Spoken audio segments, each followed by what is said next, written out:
Hola, buenas tardes. Bueno, bienvenidos a este diálogo con Claudia Piñeiro. Estoy muy contenta por dos razones muy especiales. Una, y es que este año me libro yo de presentar novela. Hace un año me presentó aquí Tony Gil, que lo tenemos en la primera fila, y este año soy la presentadora de Claudia y también de Tony, y eso me alegra mucho y me libra de estar en su lugar.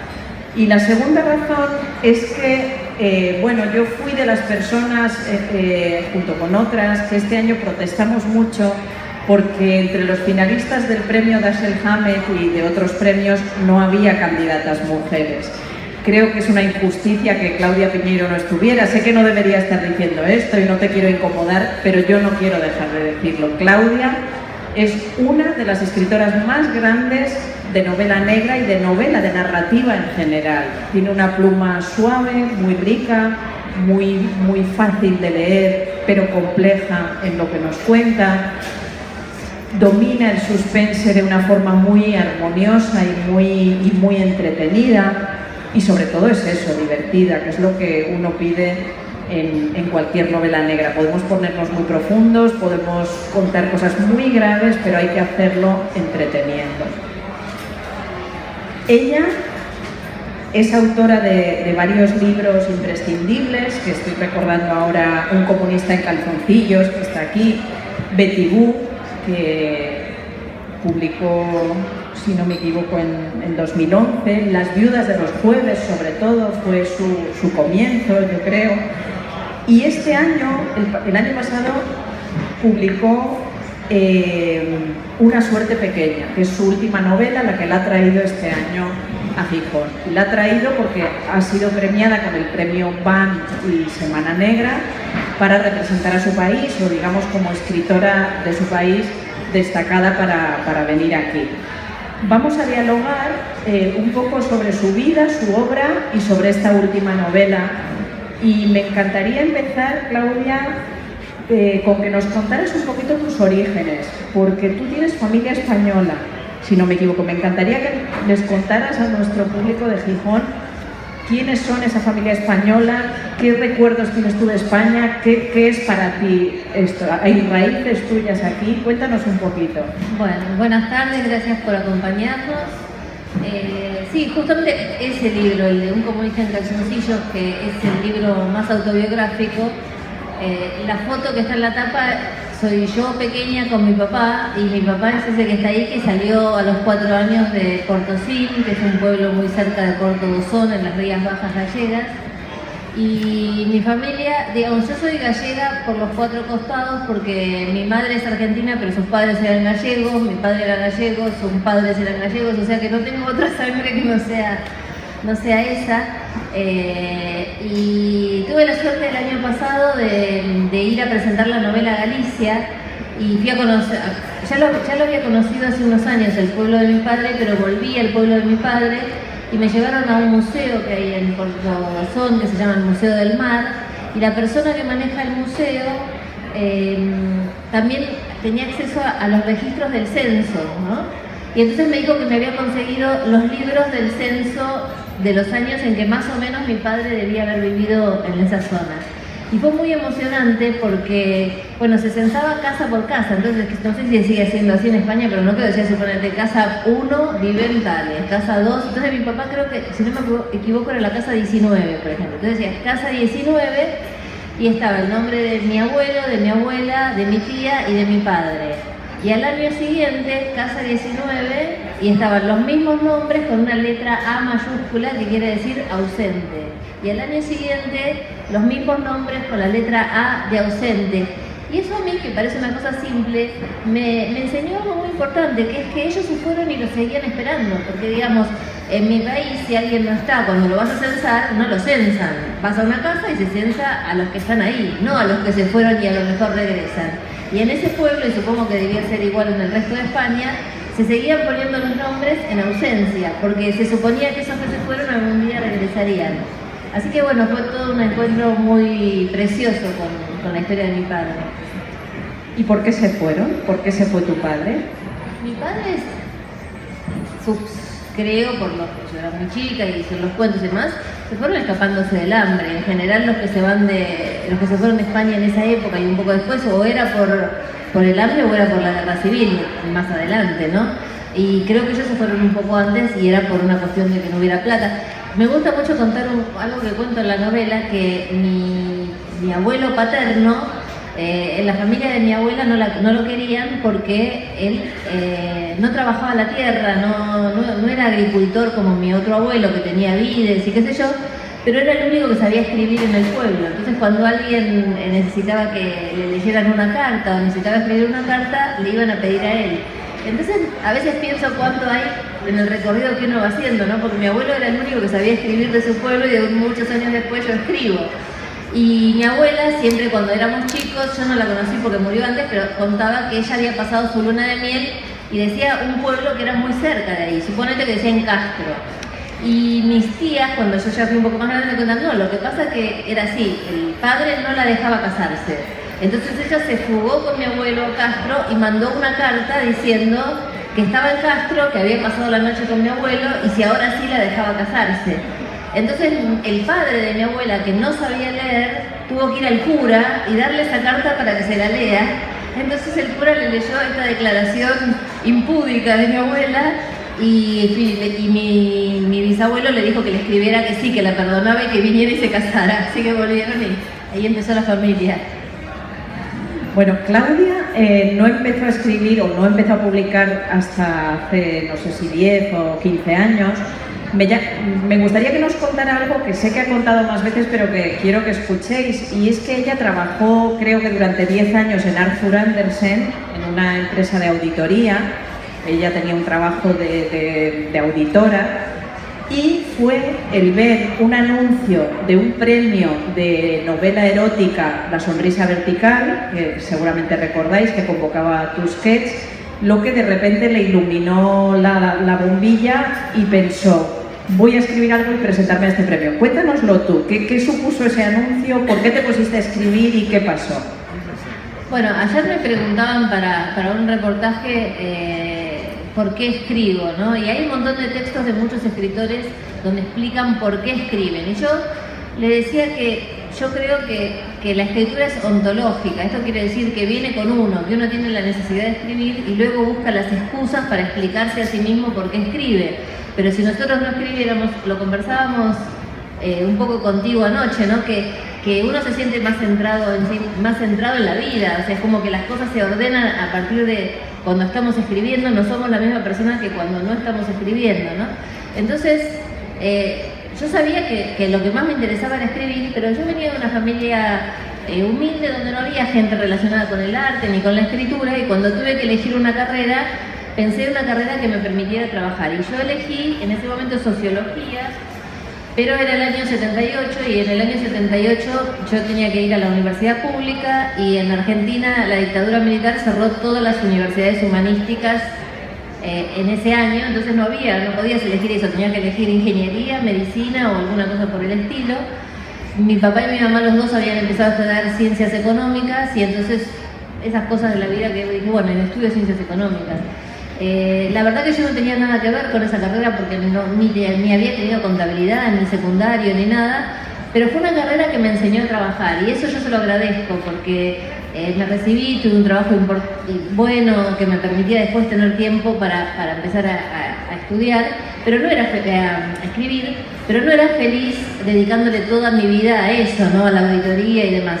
Y un día, como decís vos, que iba en un avión a San Pablo. San Pablo es la capital de Brasil y es una ciudad muy grande, muy difícil de transitar, donde uno siempre llega tarde a donde vaya, pierde el avión. O sea, es una ciudad agresiva para el que no la conoce, a pesar de que tiene lugares preciosos. Iba a volar a esa ciudad, iba a hacer una auditoría de tornillos, tenía que ir a contar motores, tornillos y tuercas. Era algo aburridísimo. Iba en el avión leyendo un diario que se llamaba El Ámbito Financiero, imagínense qué divertido podía ser, que es un diario para contadores, y yo estaba ya casi con las lágrimas realmente pensando qué aburrida que es esta vida, yo no quiero seguir viviendo así, y veo un recuadro chiquitito que dice Editorial Tusquets, concurso de novela, y dije, bueno, basta, cuando llego a Buenos Aires pido licencia y y me voy a escribir una novela porque si no me va a explotar la cabeza. Entonces, y no sabías que era un premio erótico. claro, decía, el cuadrado decía Editorial Tusquets, lo cual es una suerte porque si no quizás me hubiera inhibido, pero entonces pedí la licencia, empecé a escribir la novela y un día, no era como ahora que uno se mete en internet y encuentra las bases e inmediatamente sabe de qué se trata. Dije, bueno, un día de estos voy a buscar las bases, a ver cuántas páginas y qué sé yo. Cuando voy a buscar las páginas, las bases, veo que es literatura erótica. Entonces salí corriendo a la librería a buscar libros de Anais Nin, de Henry Miller, de todo la literatura erótica más o menos buena que yo sabía que había dando vueltas por ahí, y empecé a agregar cosas a la novela y bueno, mandé la novela al concurso y un día me llega por correo una tarjeta de, ¿cómo se llamaba el director? Berlanga, puede ser o algo así, el director de Berlanga, ¿no es cierto? Me llega una tarjeta firmada por él que me invitaban a la feria, a la premiación porque era una de las 10 finalistas de esa con esa novela que se llamaba El secreto de las rubias. Y la verdad que eso fue realmente un hito en este proceso de escribir porque fue la primera vez que un espejo me devolvió algo con respecto a lo que había escrito. Alguien me dijo, bueno, lo que escribiste no estaba mal, estás entre los 10 finalistas. Ganó otro concurso, pero si te esfuerzas y sigues con el deseo de la escritura y demás, a lo mejor algún día llegas a algo. Y esa fue la primera. Por eso tengo mucho cariño a toda esa situación porque fue la que me empujó a ser escritora, ¿cierto? ¿Y por qué no la publicaste luego? ¿Esa novela es inédita? Bueno, al principio cuando pasó esto, la editorial Tusquets solo publicaba al finalista y yo pero estoy segura, perdona, que alguien te ha propuesto publicarla después. Vos sos muy buena periodista. No, en ese momento no me conocía nadie, yo la mandé a Planeta con la carta que decía fui finalista de la sonrisa vertical. Eso me permitió que la aceptaran, que la leyeran y que me dijeron que sí, que la iban a publicar. Pero claro, a mí nadie me conocía y iba pasando la novela de semestre en semestre. Te la publicamos el semestre que viene y te la publicamos el semestre que viene. Y yo en ese momento tenía como maestro un escritor que lo tuve poco tiempo, pero que era de esas personas engoladas, muy creídas de sí mismo, que me dijo, sacale la novela, sacásela, ¿cómo te van a hacer una cosa así? Claro, quizás si se lo hubiera dejado ellos me lo hubieran terminado publicando, pero él tanto me dijo que se la saque, que le retiré la novela y no la publiqué. Y lo que me pasa ahora con esa novela, después de haber publicado tantas otras, es, por un lado que está en papel, porque en ese momento yo escribía en una computadora que tenía, ¿te acordás ese sistema WP Word que ya no existe más? O sea, la tengo solo en papel.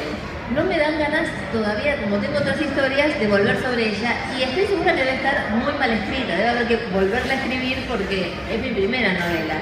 Entonces, sí me pasa ahora que voy a alguna reunión en Buenos Aires y viene un editor y me dice, mirá, yo sé que hay una novela inédita, erótica, si te interesa te la puedo publicar. Entonces se corre como un mito de que hay una gran novela erótica mía, que en realidad debe ser una muy mala novela erótica, o más o menos.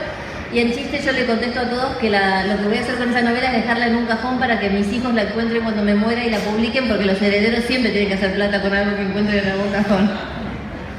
Este es el peligro de lo inédito. A veces lo inédito es porque era malo.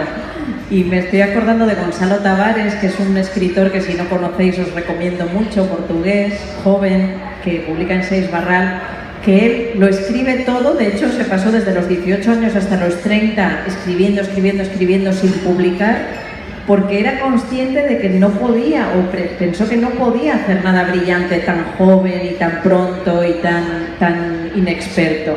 Y después de pasar 11 años escribiendo, empezó a elegir, digamos que su obra es como un lago en el que él agarra un pez y dice, a ver esto, y lo empieza a retrabajar y poco después lo publica, ¿no? Después de hacer una nueva versión. Y siempre tiene la costumbre y la norma interior de esperar 4 o 5 años después de haber escrito y terminado las novelas para recuperarla, retomarla, revisarla. Y en ese sentido, ahora seguiremos con tus libros, pero sí me gustaría preguntarte cuál es tu método, ¿no? Tú las dejas reposar, las escribes todas seguidas, te metes en un proyecto o en varios. ¿Cuál es tu método a la hora de afrontar una novela? Bueno, el método de Tavares me encanta, pero como dijiste vos, es muy joven y él puede esperar 4 años y otros 4 años y otros 4 años. Yo me imagino dentro de 12 años y yo no las quiero publicar ya porque no tengo tanta perspectiva por delante como él, ¿no? Pero sí las corrijo muchísimo, ¿no? Yo cuando escribo una novela, quizás voy por el capítulo 3 y vuelvo al 1, voy por el capítulo 10 y vuelvo al 1, voy por el 20 y vuelvo al 1 y están corregidas permanentemente. Tengo un grupo de gente que son amigos que también escriben, con las que nos pasamos los manuscritos, creo que vos también, ¿no es cierto? Es una cosa así. Porque siempre te da seguridad que hay gente que te quiera por un lado para que no te destroce, pero que te diga la verdad, que te diga si hay algo que no funciona, si funciona, etc. Y además, bueno, después también están los editores. Pero yo tengo mucho más tiempo de trabajo de corrección que de escritura. Me lleva mucho la corrección. No 4 años, pero sí me lleva mucho tiempo. No, él lo primero las deja reposar. No es que esté 4 años corrigiendo y después de 4 años la retoma. Volvemos a tus comienzos.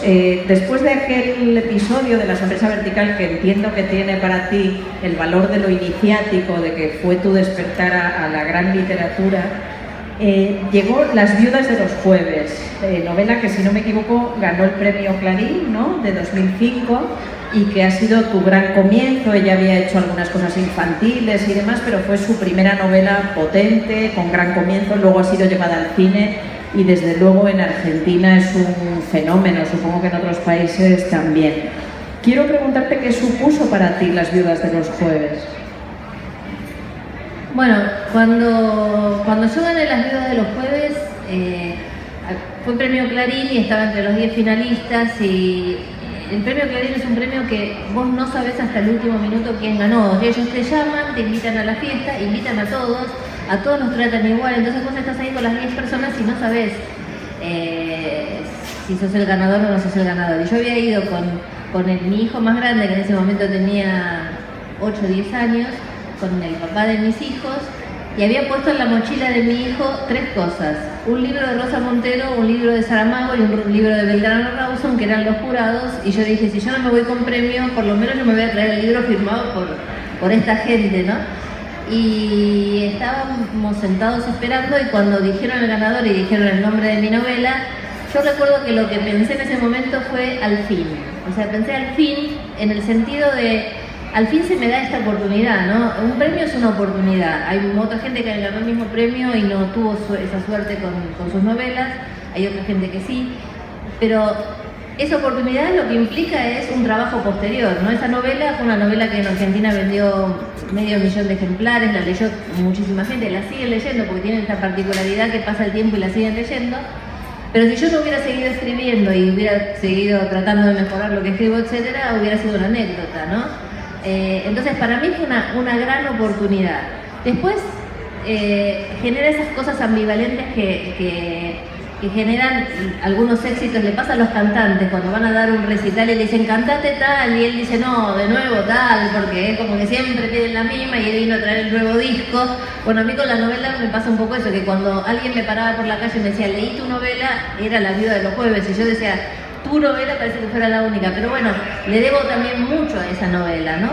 Y el hecho de que sea un premio tan mediático, porque Clarín es un diario que se lee mucho en la Argentina, hizo que mi cara fuera conocida, que eso no es tan común en los escritores. Entonces la gente me paraba por la calle y me pasaron cosas graciosas e insólitas, como por ejemplo estar en un probador. Vieron que cuando vas a las tiendas te probás una camisa, y entonces si no es tu talle salís y le decís a la chica que te está atendiendo si por favor te puede tener un talle más grande.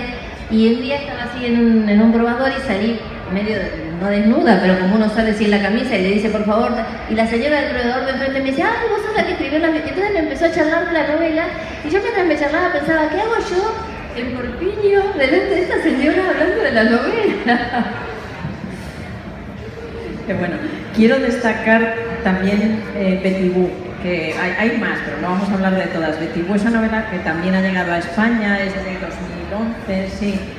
Y en ella, bueno, esto es común a varias que he leído tuyas, pero me acuerdo muy bien, en ella describe ese mundo de clase media argentina, ¿verdad? Media alta, realmente.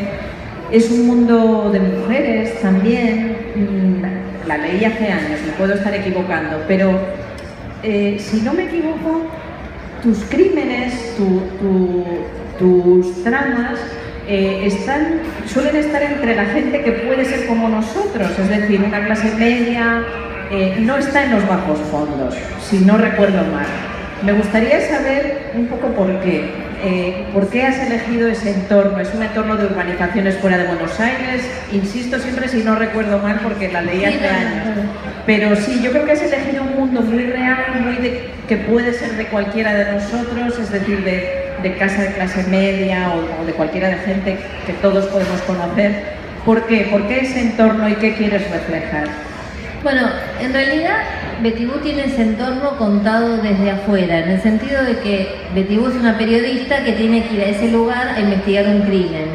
Entonces se mete en un lugar así, ella es de clase media pero vive en Buenos Aires, se mete en un lugar así que es una clase media alta. En Las Viudas de los Jueves es el mismo escenario pero contado desde adentro, desde esa clase. Entonces lo que me pasó a mí como escritora, muchos años después de Las Viudas de los Jueves, es que dos cosas. Por un lado, justo cuando yo escribí Las Viudas de los Jueves, mataron a una mujer en una urbanización así. Entonces muchos pensaron que yo había escrito la novela porque habían matado a esta mujer y en realidad, como vos sabés, las novelas uno las escribe antes. O sea, salió la novela publicada ahí, pero yo hacía 3 años que tenía esa novela, me gané el premio Clarín, o sea, fue todo un largo proceso hasta publicarla. Pero la realidad es que eso me convirtió en la especialista de las muertes en lo que ustedes llaman urbanizaciones. Entonces cada vez que alguien mataba a alguien en una urbanización o robaban, me llamaban por teléfono.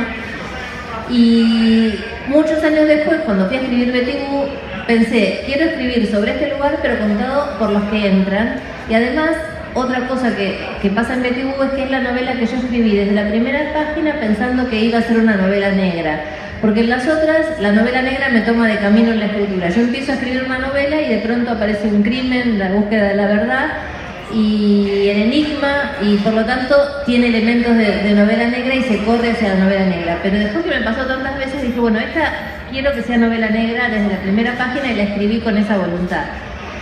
A mí me gusta escribir sobre la gente que uno no necesariamente piensa que son asesinos, porque me resultaría muy difícil a mí escribir sobre un asesino serial, por ejemplo, o sobre alguna persona que es más previsible que podría terminar su vida como un criminal, porque me gusta ponerme en los zapatos del personaje y me atraen mucho esas noticias como que, por ejemplo, no sé, en una oficina alguien mató a no sé quién y todos dicen, pero era macanudo, todos los días venía, nos saludaba a todos, era alguien tan normal, Entonces, ¿qué lleva a esa persona a cometer un crimen, no?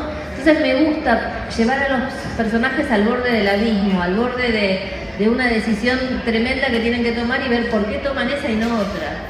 Después, esos lugares, esas urbanizaciones, para la novela negra, además, funcionan como lo que era el cuarto cerrado, porque hay tantas dificultades para entrar, o sea, uno tiene que mostrar el documento y decir el nombre y te revisan el baúl del auto, etcétera, que los que entran a ese lugar, si matan a alguien, alguno de los que está ahí es el asesino, ¿no? Entonces funciona muy bien como el cuarto cerrado de la novela negra.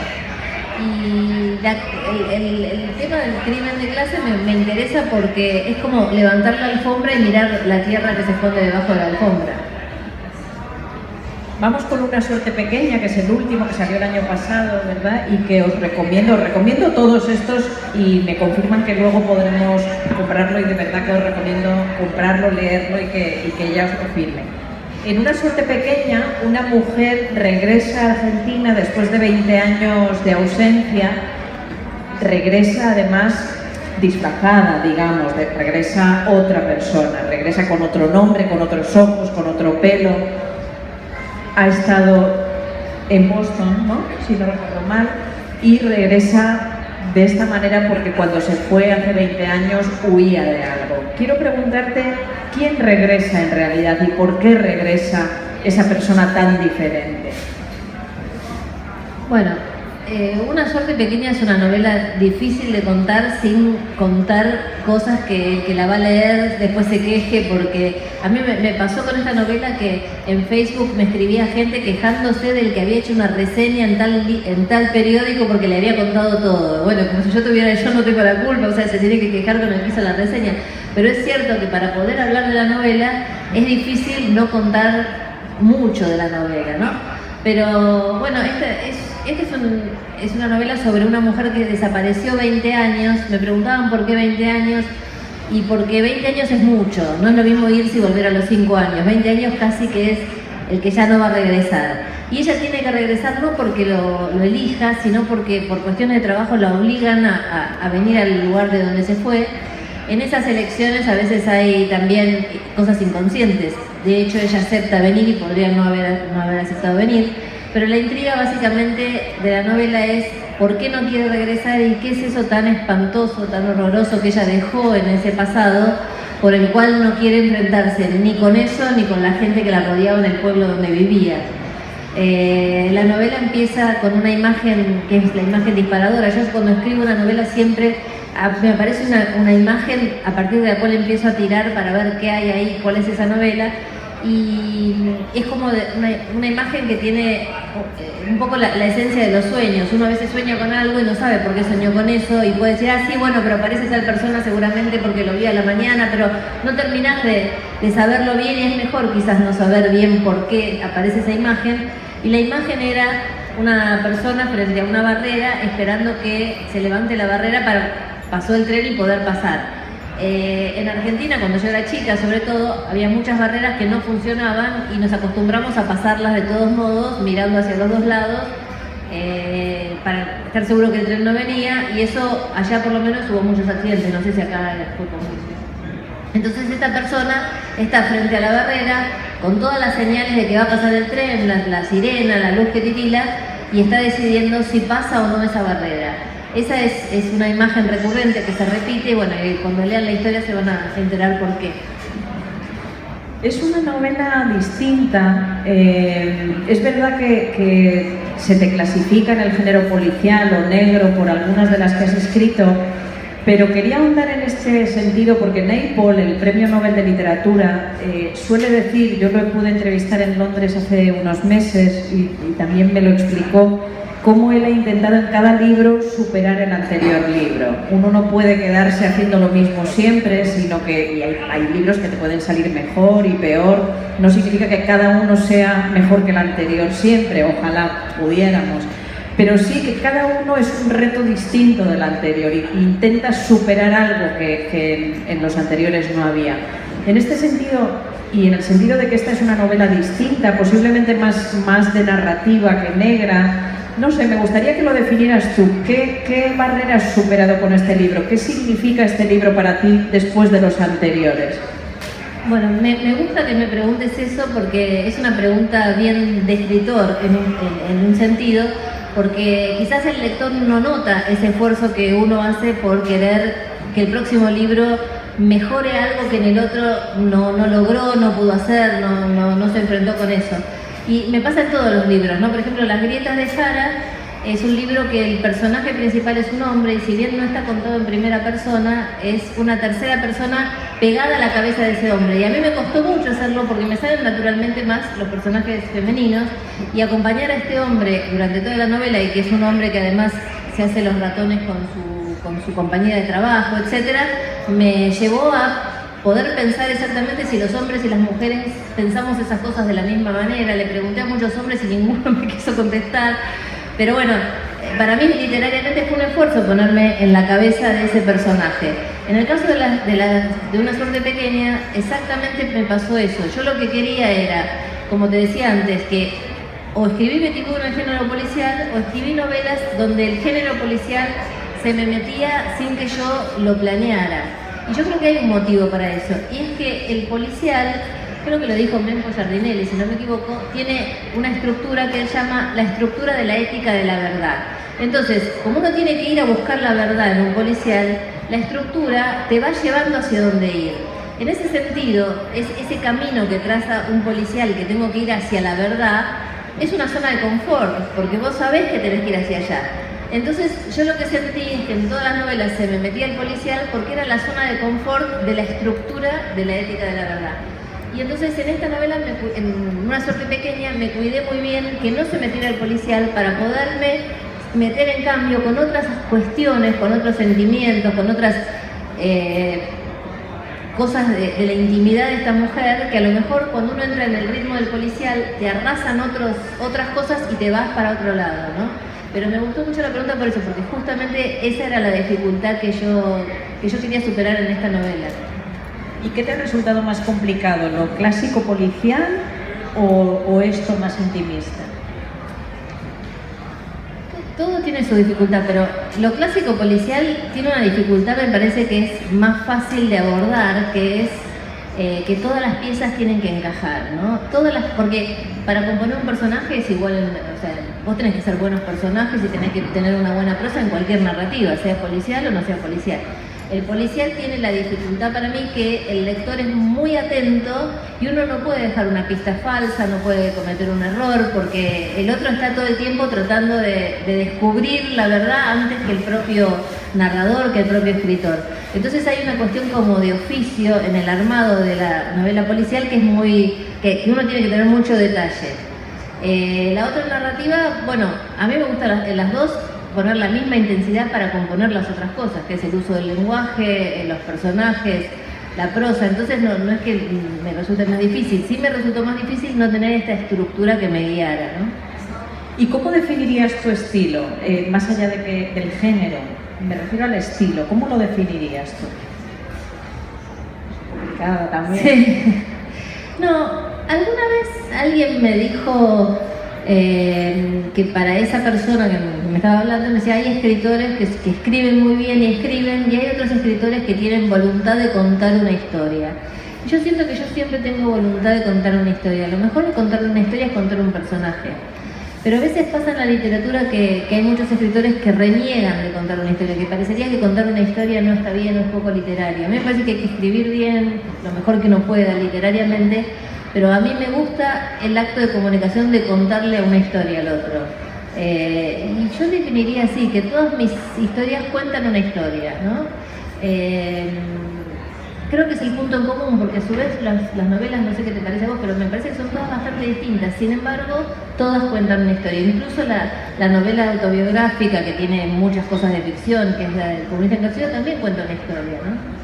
Sí, son todas distintas, es cierto, pero hay un mismo estilo que subyace en todas, ¿no? Por eso te preguntaba por el estilo. Y en todas, creo, hay muerte, hay una muerte. ¿Por qué una muerte? ¿Por qué necesitamos siempre poner un muerto en cada novela?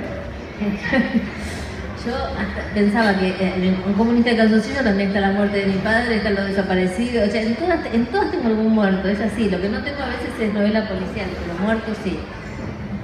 A mí la muerte es un tema que me obsesiona, que es un tema que me convoca. Me llama la atención que no lo convoque a todo el mundo, porque pienso cómo la gente no está preocupada por la muerte, por la finitud, pero la muerte como finitud de la vida, como que estamos acá de paso y que no estamos eternamente, ¿no? Y hay ciertas obsesiones que tenemos que me parece que una es la muerte, ¿no? A mí me convoca ese tema y me aparece como me puede parecer a lo mejor otras cuestiones que se ven menos, como es el encierro, la hipocresía, esas cosas también están presentes en la novela.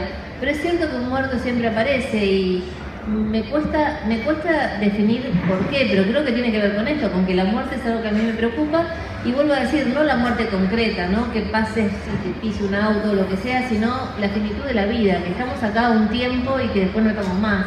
Es algo que cuando empiezo a pensar en esas cosas, trato de pensar en otra cosa. O escribir.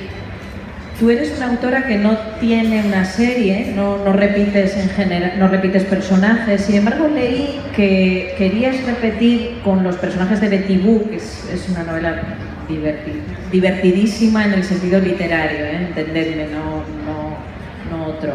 Leí que habías preparado o que tenías planteado repetir con esos personajes, pero tras el asesinato de Nisman, el caso del fiscal que apareció muerto en su... He dicho asesinado, no se sabe aún, ¿no? Si asesinado o suicidado, pero bueno, una muerte un poco novelesca. A raíz de eso lo abortaste. Cuéntanos, ¿es verdad y por qué? Yo en realidad no tenía ninguna serie, pero siempre tuve la sensación de que los personajes de Betty Boo podían pasar a otra historia, ¿no? Como que ahí había un equipo, entre ellas Jaime Brena y el pibe de Policiales, que era un periodista joven, que tenían todavía cosas para volver a ser juntos, ¿no?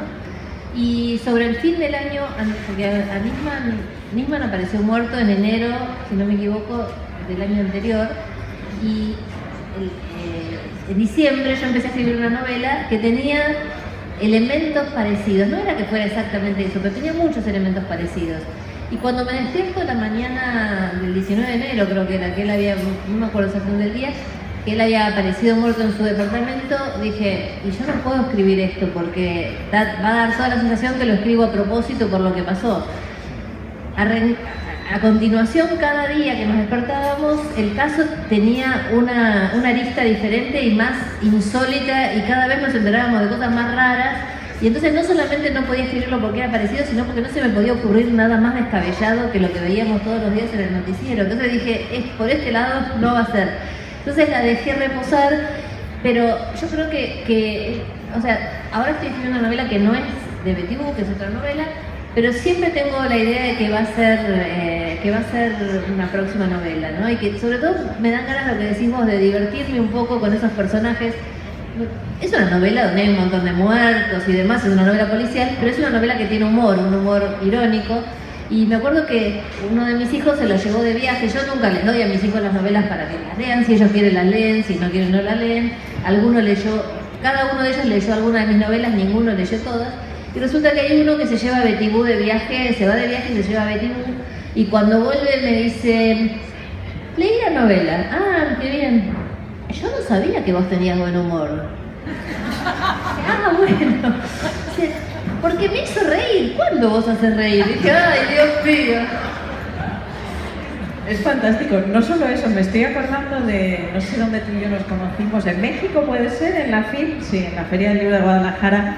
Y creo que me contaste comiendo que estábamos hablando de cuando los niños nos leen. Ella tiene 3 hijos, yo tengo 2. Y decíamos, ¿nos leen, no nos leen? Siempre es un poco, nos da pudor a las madres, supongo que a los padres también, que nos lean los hijos cuando hay crimen, pero sobre todo sexo, has dicho humor.